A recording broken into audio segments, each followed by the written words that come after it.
കഴിഞ്ഞ ദിവസം പറഞ്ഞിരുന്നു ബിഷപ്പുമാരടക്കം വലിയ പിന്തുണ അങ്ങേക്ക് പറഞ്ഞിരുന്നു ഒരു ഘട്ടത്തിൽ. ശരി, ആ പിന്തുണ അനിലിനും ഉണ്ടാവുന്ന കരുതുന്നുണ്ടോ? അല്ല, അത് ഞാൻ കരുതുന്നില്ല. എന്റെ ആറ്റുകാൽ ഭാസ്കര, അങ്ങനെ ഒരു ദൈവം ഇല്ല. ഇത്തരം സന്ദർഭങ്ങളിൽ ഇല്ലാത്ത ദൈവത്തെ അവരെ വിളിച്ചു പോകും. അത് ഉണ്ടാക്കിയെടുക്കുന്നത് എങ്ങനെയാന്നുള്ള ഞാൻ ചർച്ച ചെയ്യുന്നത്, മനസ്സിലായില്ലേ? മനസ്സിലാക്കി കളഞ്ഞല്ലേ. അത് സ്വാഭാവികമായി ഞാനൊരു അവർക്ക് ക്രിസ്ത്യൻ എന്ന നിലയിലുള്ള ഒരു പ്രത്യേക ഇതായിരുന്നു. കാരണം ഞാൻ ഡയറക്റ്റ് ബന്ധമാണ്, അതുകൊണ്ടുള്ള മൂവ്മെന്റ് ആയിരുന്നു.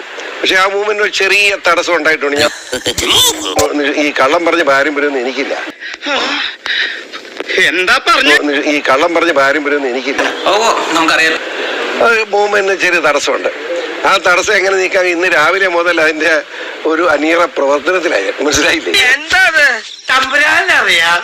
എങ്ങനെ അത് മാറ്റിയെടുക്കാൻ കഴിയും എന്ന് തീർച്ചയായിട്ടും നോക്കും. വെറുതെ ചിരിപ്പിക്കരുത്. മണ്ഡലത്തിലുടനീളം ആന്റണിയെ പരിചയപ്പെടുത്തുമോ? അതിന്റെ ആവശ്യം തന്നെ BJPക്ക് ഞാൻ മാത്രമേ ഉള്ളൂ. BJPക്ക് ആവശ്യത്തിന് വെച്ചും പ്രവർത്തകരുണ്ട്.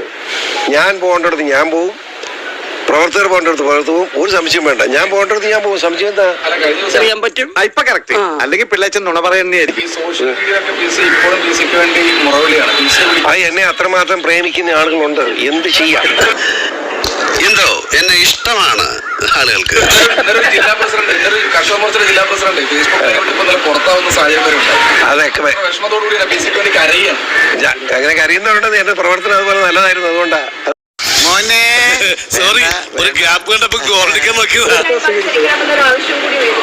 ആരെ? ഞാനോ? അങ്ങനെ ഞാൻ പത്തനംതിട്ട മത്സരിക്കും.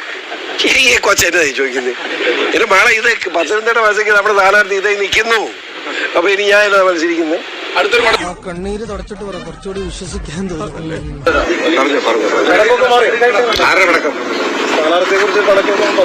ആരോടും പറഞ്ഞില്ല, നിനക്ക് തോന്നിയതാ. അങ്ങനെ തോന്നലൊക്കെ മാറ്റിപ്പോയി. അതിനിടയ്ക്ക് വിഷക്കലക്കാൻ വന്നിരിക്കുകയാണ്. ഒത്തില്ല ആ മൂപ്പര് ഒപ്പിക്കാൻ നടക്കുക.